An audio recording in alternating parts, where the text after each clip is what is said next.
మొత్తానికైతే తెలంగాణకు సంబంధించిన దాని మీద తెలంగాణ ప్రత్యేక రాష్ట్రం కావాల్సిన అంశం మీద లేకపోతే తెలంగాణ ఏ విధంగా స్వరాష్ట్ర కాంక్షని నెరవేర్చుకుందో అనే అంశం పైన అవసరమైన ప్రతిసారి ఎంత విషం జిమ్మాలో అంత విషం జిమ్మే ప్రయత్నం బీజేపీ పార్టీ చేస్తూనే ఉంది. సాక్షాత్తు దేశ ప్రధాని రాష్ట్ర విభజనపై ఆయన మాట్లాడిన విధానం గతంలో చూసినాం.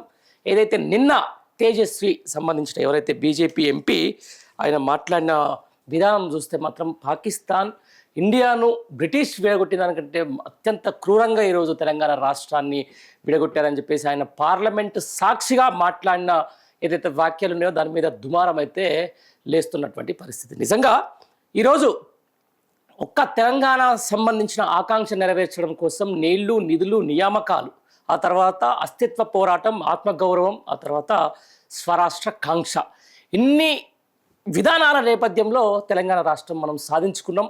ఎన్నో ఆటు పోట్లు, ఎందరో అమరవీరుల బలిదానం, ఎందరో నాయకుల కష్టఫలం, మరెందరో నాయకుల ఉద్యమ పోరాటం, మరెందరో నాయకుల ఇక చెప్పుకోవాలంటే ఒక దీక్ష దివాస్ లాంటి కేసీఆర్ లాంటి గొప్ప గొప్ప నాయకులు ఈరోజు తెలంగాణ కాంక్షకు తెలంగాణ రావాలి, తెలంగాణ వస్తేనే మా రాష్ట్రం మాకుంటుంది, మా రాష్ట్ర విలువలు, మా రాష్ట్రం యొక్క ఉన్నతి దీంతో ముడిపడి ఉండదని చెప్పేసి కూడా వాళ్ళు చేసిన ఉద్యమం తర్వాత తెలంగాణ సాధ్యమైంది. ఈరోజు ఎంత దరిద్రమైన పరిస్థితి అంటే దేశ నడి బొడ్డున ఉన్నటువంటి దేశంలో ఉన్నటువంటి అత్యున్నతమైన పార్లమెంటు వేదికగా బీజేపీ ఒక యంగ్ ఎంపీ మాట్లాడుతున్నటువంటి మాటలు ఏదైతే ఉన్నాయో నిజంగా చెప్తున్నా కానీ వాళ్ళొకసారి తెలంగాణ మీద వాళ్ళకి ఎంత అక్కసు ఉందనేది బీజేపీకి తెలుస్తుంది. రైట్, ఇదంతా పక్కన పెడదాం. ఆయన తెలియకపోవచ్చు, పక్క రాష్ట్రం ఆయన ఎక్కడో ఆయన కావచ్చు, కానీ 8 మంది తెలంగాణ నుంచి ఎంపీలు, 8 మందిలో ఇద్దరు, ఒకరు కేంద్ర సహాయ మంత్రి, ఇంకొకరు కేంద్ర మంత్రి,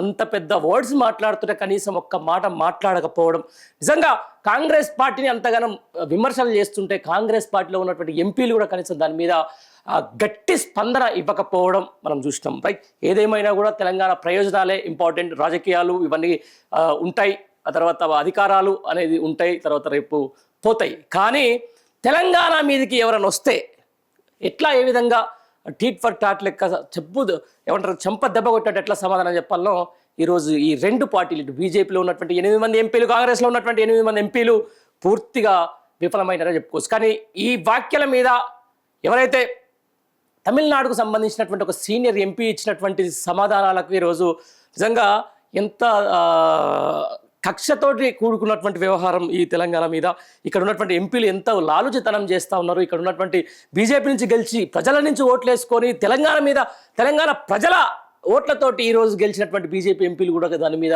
సరిగా స్పందించకపోవడం, ఆ తర్వాత ఇక్కడ ఉన్నటువంటి బీజేపీకి సంబంధించినటువంటి చీఫ్ కూడా ఆయన మాట్లాడుతున్న విధానాన్ని మనం అందరం చూసినాం. ఇదంతా నడుస్తూ ఉంటుంది. ఎందుకంటే ఎప్పుడైనా తెలంగాణ ప్రజల ఆకాంక్ష, తెలంగాణ ఉన్నతి, తెలంగాణకి ఎప్పుడో కూడా గౌరవాన్ని కాపాడేది ఎవరో ఈ పార్టీకి ప్రజలందరూ తెలుసుకునే ఉంటారు, తెలుసుకుంటారు, మేధావులు, ఇంటలెక్చువల్స్ ఈ పార్టీకి ఇవన్నీ చూస్తూ ఉంటారు. ఈ నేపథ్యంలో కూడా నేను చెప్తా ఉన్నా, ఏదేమైనా కూడా ముక్తఖండంతో ఖండించాల్సిన అంశం. ఈరోజు ముఖ్యమంత్రి రేవంత్ రెడ్డి ఆ వ్యాఖ్యలపై చీల్చి చెండాలాలి, మొత్తం బంధులకు పిలుపులియాలి, పార్లమెంటును అట్టుడిగేయాలి. కానీ ఆయన సపరేట్ ఒప్పుకున్నాడు. కేవలం ఒక పొన్నం ప్రభాకర్ మాత్రం ఆయన కొంచెం ఎందుకంటే తెలంగాణ ఉద్యమకారుడు కాబట్టి, తెలంగాణ ఉద్యమ సమయంలో తన కాంట్రిబ్యూషన్ ఉంది కాబట్టి ఆయన ఎంత ప్రయత్నం చేయాలంత చేసి ఆఖరికి డీజీపీ కూడా తేజస్వి సూరికి సంబంధించిన వాక్యాల మీద మాట్లాడాలని కూడా చెప్పినటువంటి విధానం. అయితే చాలా సింపుల్, ఏదేమైనా కూడా తెలంగాణ తరఫున, తెలంగాణ ప్రజల కోసం, తెలంగాణ ఆత్మగౌరవం కోసం ఎవరైతే పాటుపడతారో వాళ్ళకి ఈరోజు పార్లమెంట్లో ప్రాతినిధ్యం దక్కకపోవడం వల్ల జరుగుతున్నటువంటి పెద్ద నష్టం అని ఇది చెప్పుకోవచ్చు. రైట్.